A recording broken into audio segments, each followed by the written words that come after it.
My featured guest tonight, as I said, he has 8 books out. He's here to talk about his new book, The Mafia Hit Man. Let's give him an up-late welcome for Frankie DiMatteo. Frankie. What's going on, my brother? What's going on, all right? Good. Good to see you. Thank you. Seems like yesterday you were here. Looks that way, right? Yeah, we didn't age too bad. So what's going on? How's the family? Everybody good? Everybody's good, John. You? Your mom is in the audience. My Mrs. mother's DiMatteo's in the audience. Yeah. His wife, Emily. Let's give him a hand. Yes. I'm surprised you didn't bring no cannolis. No. Well, we bought some books. No, I got the books. We've got plenty of books.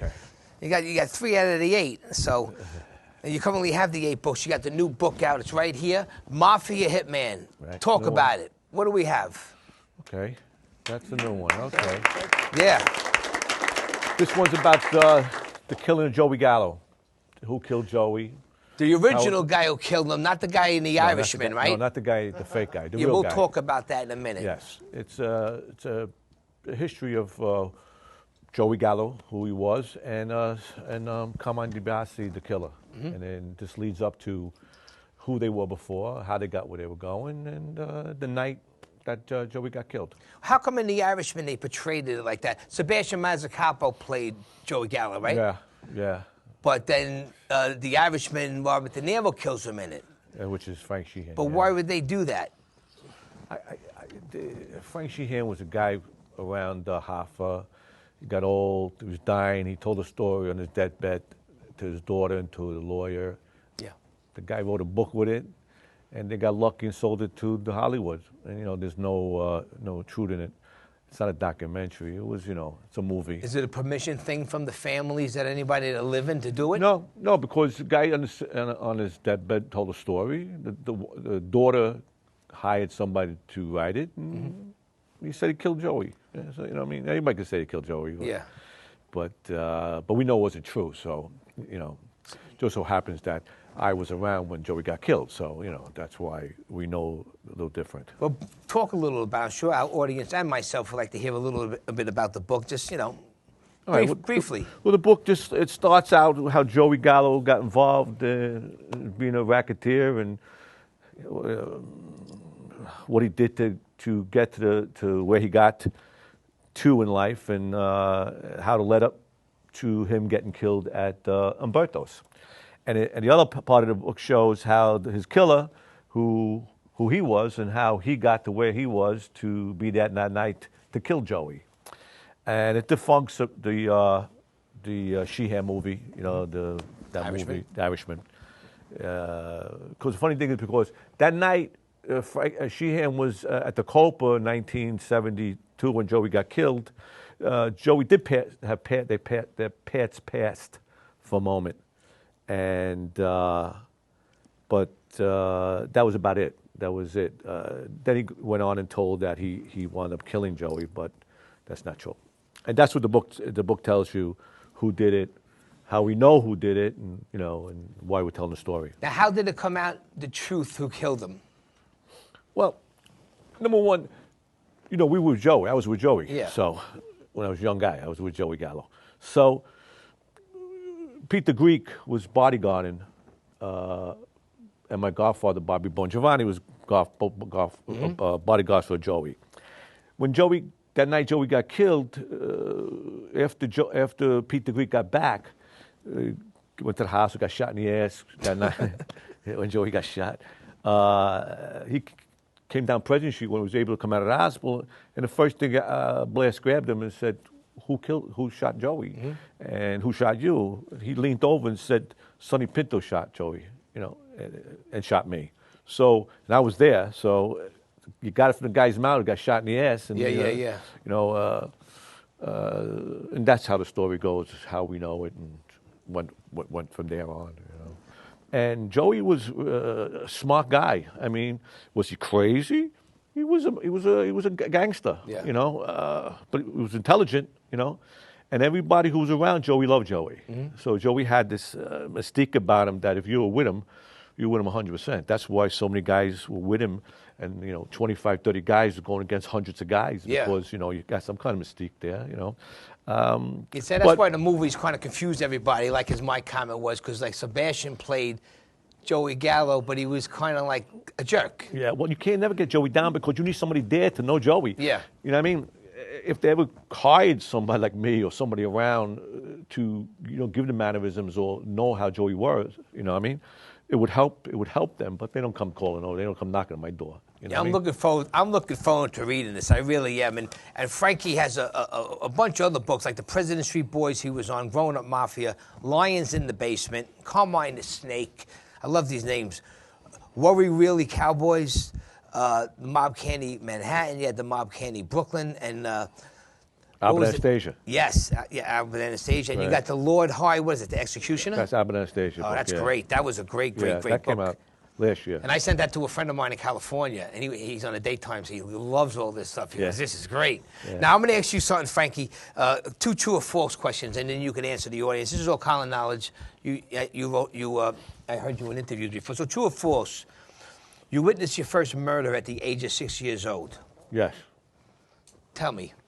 I was with my mother. They were coming out of a girlfriend's home on 4th and Atlantic, and Joey Maggs got killed in front of a diner on 4th Atlantic. Mm-hmm. It was a conflict between another Gallo uprising and Joey Maggs. Was he was one of the guys I knew as a young boy, because he was part of the crew. I wasn't affected too much because it was like cowboys and Indians, you didn't get affected by it. My mother just wished me away. And were you like in the Bronx tale when Cologio saw him get shot? She goes, "Come on, come with me," and she dragged you away. Exactly. But did you think it was exciting, or you were scared, or you just didn't know what was going on? Neither, because it wasn't that it's not like Hollywood. It wasn't that visual. Mm-hmm. You're half a block away. It's not that colorful and stuff like that. You bang bang and a guy on the floor. That's it. I mean, it wasn't, you hear a little yelling, and that was it. It's not blood all over the place. It's not Hollywood. It was real time. No, it didn't affect me then. It's true or false, Frankie? Your father and uncle were in forces for the Gallo family. Yes. Yes. Yeah, both of them. Talk to them. Well, my father came up in 58, 59. He was working for Tony Bender, mm-hmm. And Joey and Larry was talking to Joey Bender at the time because they wanted to break away from the Colombo family, and we're trying to get support from other captains, outside families. And Joey and Larry saw my father, didn't know my father, but he was working there as a bouncer, and they were there drinking one day, talking to Tony Bender. My father winds up getting into an argument with that black guy. Mm-hmm. The black guy was talking to a girl those days. It was not too acceptable at the time, and my father wound up throwing some punches, left, right, knocked the guy out, and the next week they found out the guy was Emilio Griffin, the middleweight champion of the world. Yeah. He wanted to kill Kid Parrott in a fight after that and stuff like that.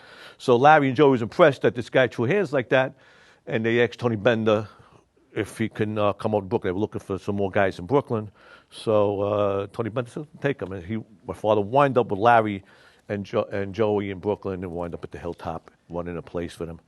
And that's what and then he wound up being 8-9 years with Larry, bodyguard, until Larry died in 1968. Great stories. And you guys, if anyone doesn't get any Frankie's books, definitely get them because you're getting a lot of great stories and the true stuff.